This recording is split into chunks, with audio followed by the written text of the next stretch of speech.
Hello friends, welcome to அகத்தியாவின் சமையல். இந்த வீடியோவில் நம்ம ஆடி 18 அன்னைக்கு செய்யக்கூடிய அரிசி எப்படி செய்கிறதுன்னு பார்க்க போகிறோம். வாங்க வீடியோக்குள்ளே போகலாம். ஒரு பேன் வச்சுக்கோங்க. அதில் மெஷரிங் கப்பில் 1 கப் அளவுக்கு நான் பச்சரிசி ஆட் பண்ணியிருக்கேன். இப்போ நம்ம மீடியம் ஃப்ளேம்லேயே வச்சு இந்த அரிசியை நல்லா வறுத்து எடுத்துக்க போகிறோங்க. இது பொரியரிசி மாதிரி நம்ம வறுக்கக்கூடாது. அதுக்கு முன்னாடி ஸ்டேஜில் இதை நம்ம எடுத்துக்கணும். அரிசி நல்லா இந்த மாதிரி வெள்ளையாக வந்ததுக்கப்புறமா ஒரு பிளேட்டுக்கு மாற்றிடலாம்.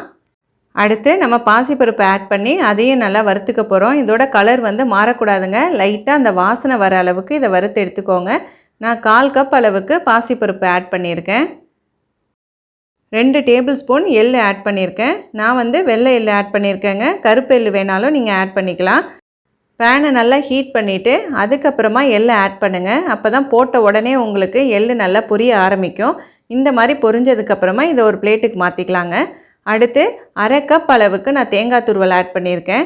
நல்லா இதோட ஈரப்பதம் போகிற அளவுக்கு இதை நல்லா வறுத்து எடுத்துக்கணுங்க. கலர் சேஞ்ச் ஆகக்கூடாது. பாருங்கள், அந்த பேனில் ஒட்டாமல் ட்ரையாக வந்திருக்கு. அந்த மாதிரி இதை நம்ம வறுத்து எடுத்துக்கிறோம். இப்போ நம்ம இந்த வறுத்த அரிசியை ஒன்றும் பாதியுமாக மிக்சியில் போட்டு அரைச்சி எடுத்துக்கிறோங்க. நம்ம முழுசாக சேர்க்க போகிறதில்ல. இதை குருணையாக உடச்சி தான் சேர்க்க போகிறோம். அதே மாதிரி நம்ம பாசிப்பருப்பையும் 1-2 உடச்சி எடுத்துக்கலாங்க. அரிசியும் பருப்பையும் நம்ம 1-2 உடச்சி வச்சாச்சு. இப்போ நம்ம இதை நல்லா கலந்து விட்டுட்டு இதை நம்ம ஊற வைக்க போகிறோங்க. 1/2 டம்ளர் அளவுக்கு நான் தண்ணி ஆட் பண்ணியிருக்கேங்க. இது மாதிரி நம்ம தண்ணி சேர்த்து இதை ஊற வச்சு செய்யும்போது உங்களுக்கு அரிசி நல்லா சாஃப்டாக ஆகிடும். லைட்டாக உங்களுக்கு ஊறி போய் இருக்குங்க. நம்ம சாப்பிட்றதுக்கு நறுக்கு நறுக்குன்னு இல்லாமல் இருக்கும். இந்த மாதிரி நல்லா இதை 1/2 மணி நேரம் ஊற வச்சுருங்க. பாகு ரெடி பண்ணிடலாங்க. நான் 1 கப் அரிசிக்கு 1/4 கப்பு அளவுக்கு நான் வெல்லம் ஆட் பண்ணியிருக்கேன். ஏன்னா நம்ம எக்ஸ்ட்ரா எள், பாசிப்பருப்பு, தேங்காயெலாம் ஆட் பண்ணியிருக்கோம். அதுவும் இனிப்பு இழுக்குங்கிறதுனால நான் 1/4 கப் அளவுக்கு நான் வெல்லம் ஆட் பண்ணியிருக்கேன். அது உங்களுக்கு கரெக்டாக இருக்குங்க. வெல்லம் சேர்த்துட்டு 1/4 டம்ளர் அளவுக்கு தண்ணி ஆட் பண்ணி நல்லா இது கரைஞ்சதுக்கப்புறமா இதை நான் வடிகட்டி எடுத்துருக்கேங்க. இப்போ நம்ம மீடியம் ஃப்ளேம்லேயே வச்சு இதை நல்லா கொதிக்க விடணும். பாகு தண்ணியாக இருக்கக்கூடாதுங்க, நல்லா திக்காக இருக்கணும். பாருங்கள், இந்த அளவுக்கு திக்காக இருந்தால் தான் உங்களுக்கு நம்ம அரிசியில் சேர்க்கும்போது அதோட ஒன்று சேர்ந்து இருக்குங்க.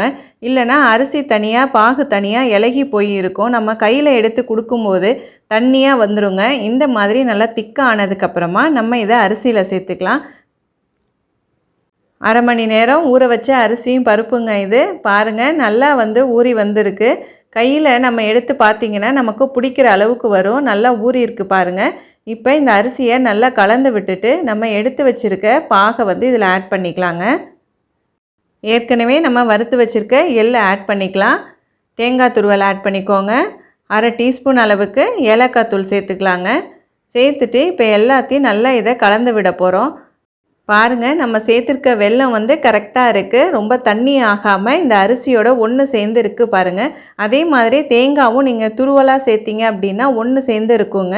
பல்லாக சேர்க்குறத விட இந்த மாதிரி துருவி சேர்த்திங்கன்னா ரொம்ப சூப்பராக இருக்கும். அவ்வளோதாங்க, 18ஆம் பேர் அரிசி ரெடி ஆகிடுச்சிங்க. வரப்போகிற ஆடி 18க்கு நீங்களும் உங்கள் வீட்டில் ட்ரை பண்ணி பாருங்கள்.